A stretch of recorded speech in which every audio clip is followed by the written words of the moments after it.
এখন খেলা শুরু হয়ে গেল। মাঝখানে আমার যায়নি খেলা। কথা বল, খেলার ভিতরে কথা। সুন্দর একটা পরিবেশ। আমার পানের দোকানদার বন্ধু আমার ঝাড়ছে, আমি খেলবো কি, আমার তো খেলা নাই। তারপরে দেখি চেষ্টা করে এই কালো আসলে খেলা এখন আছে, আমি এখনো খেলা ভুলি নাই। তারপরেও এই যাই হোক সুন্দর করে দুইটা গুলি নিয়ে চলে আসলাম। যাই হোক অসংখ্য ধন্যবাদ। এই পকেটে এগুলোটা ছড়াইনি। আসলে ক্যারাম বোর্ড বুদ্ধি করে খেললে দুইটা কোনো ব্যাপার না, সেভাবে খেলতে পারে না। আসলে আমরা খেলি ক্যারাম বোর্ড না, কিন্তু আমরা খেলার চেষ্টা করি। আরে বাবা আমার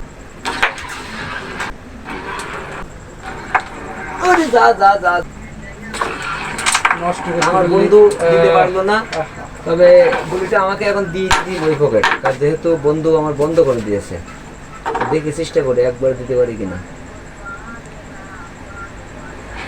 যা মাপতে পাচ্ছি না বন্ধু, ও দুইটা আমি একবারেই দিয়ে দেবো। আচ্ছা, কারণ বন্ধু তার আগে আমি বিটটা মুছে নিই। একবারেই দিয়ে দেবো গুলিটা, কারণ বন্ধু আমার একবারেই চলে যাবে।